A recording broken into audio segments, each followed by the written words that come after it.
in New York. The home team stays hot. The Knicks grab a 1-0 series lead over the Cavaliers. It's their first lead at any point in the conference final since 1999, and Jeff Van Gundy was their head coach. They won that series in 6 games over the Reggie Miller-led Pacers. That was before high definition for the youngsters. New York's comeback, one for the ages, second largest fourth-quarter comeback since we began tracking this in 1998. The only larger comeback came in the first round, the Clippers against the Grizzlies. We're at conference finals, so the stakes are more significant. The Knicks have dominated at various points this postseason, but never quite the way they did on the way to a 44-11 run to end it on Tuesday. They went 15 for 21 from the floor in that span. Meanwhile, Mitchell and Harden combined to go 1 for 10. Knicks get the win. Joined now from the Garden by Tim Legler, site of really an astounding comeback. And Tim, you're sitting there courtside. What allowed the Knicks to do what they did, and what allowed Cleveland to melt in the fashion in which they did? Well, you know, Scott, we've made so much about the Knicks offense and changing it up and putting Karl Anthony Towns more at the top and facilitating. And a lot of that is true during this run they've had over the last 7 games. But when push came to shove, and game 1 was on the line, they went back to Jalen Brunson, middle of the floor, hunt who you want, and just go to work. And the Cavs at that point with a big lead started out saying, you know what, we're going to let him operate one-on-one, even if it is against James Harden, the matchup he would like, because we're not going to allow three-point shots, because that's how you really make that type of a comeback. Problem was Brunson made like 5 shots in a row, and now you get it to a workable margin with enough time.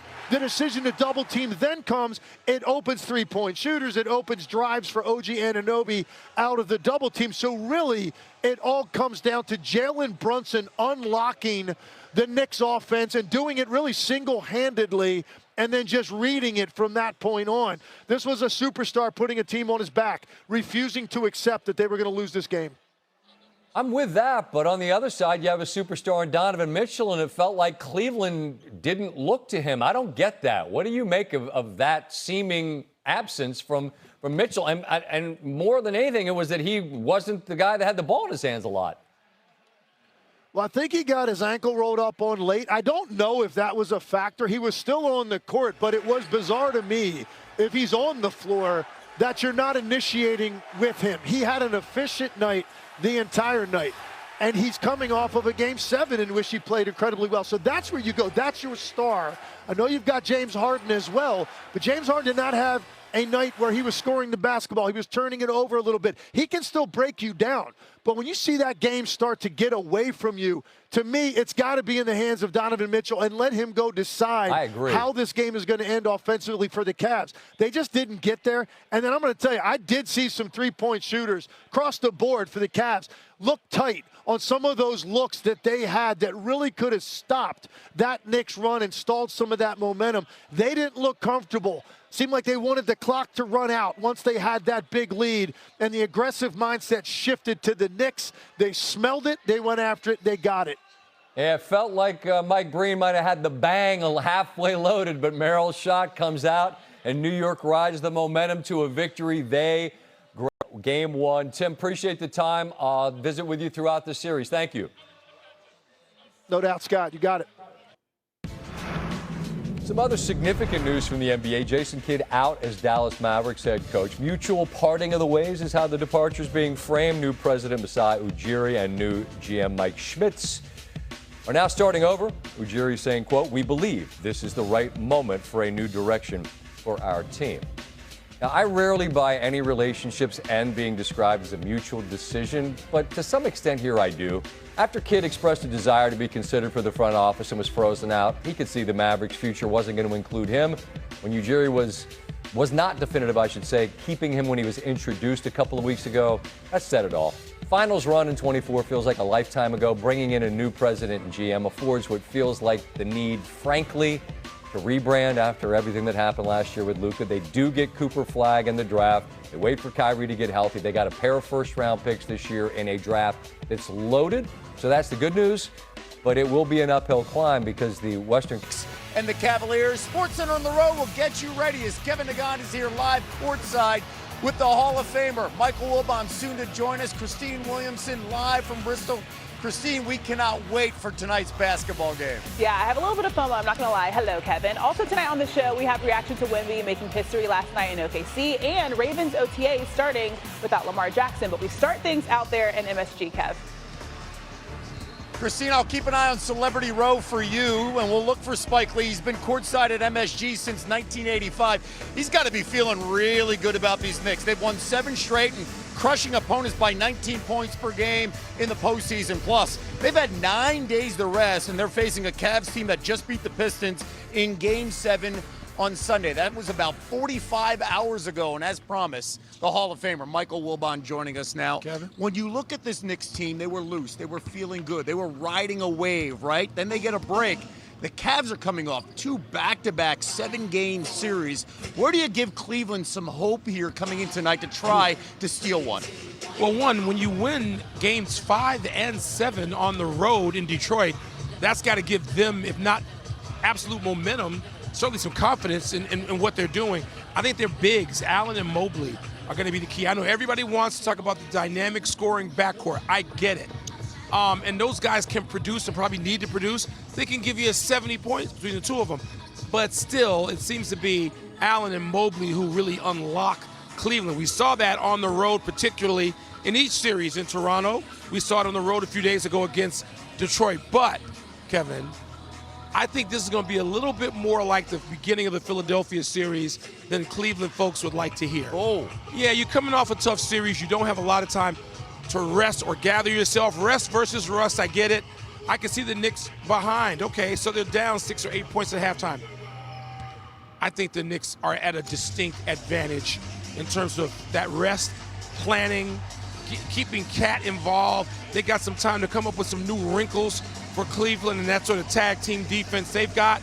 So I expect the Knicks to sort of pick up almost where they left off. And then another storyline, OG Anunoby potentially on the floor, somebody we didn't see at the end of that Sixers series.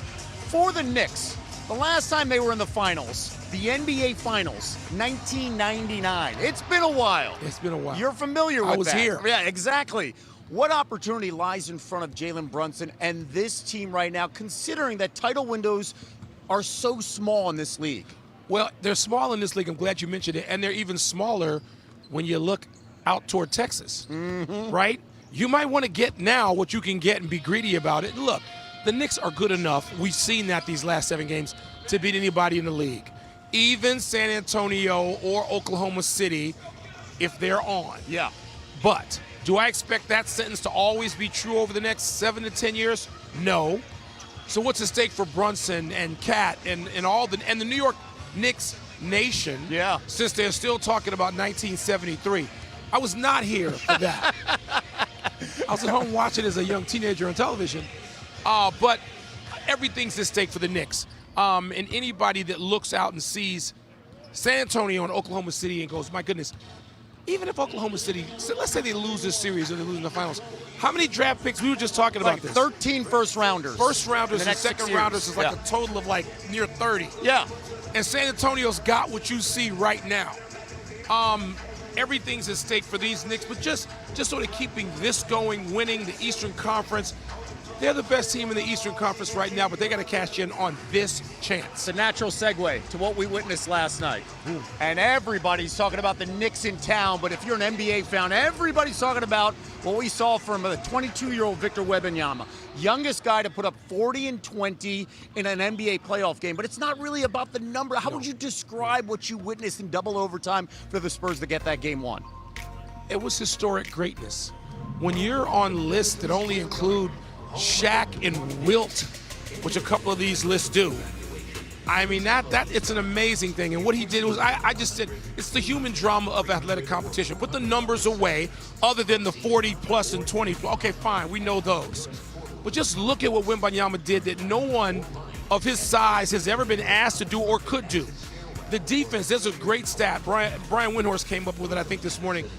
2 for 10 is what Oklahoma City was facing, shooting against Wembanyama when he was a primary defender. 2 for 10.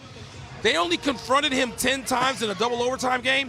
Yeah, because they were making U-turns and getting the hell out of the lane rather than go in against him and get swatted. At the same time, that guy who had a, yes, I'm going to invoke this, Bill Russell-like presence defensively, pulls up and goes Steph Curry to tie the game 27 feet from three. There's no one, it's not a fluke. We know he can, that's repetitive. That is sustainable. We see it sustained. And so, Kevin, we can't wait to watch him again. Yes. It was a historic performance. I don't know. It was interesting last night. People having to ask in our business, what do we think he has left tomorrow? You know what?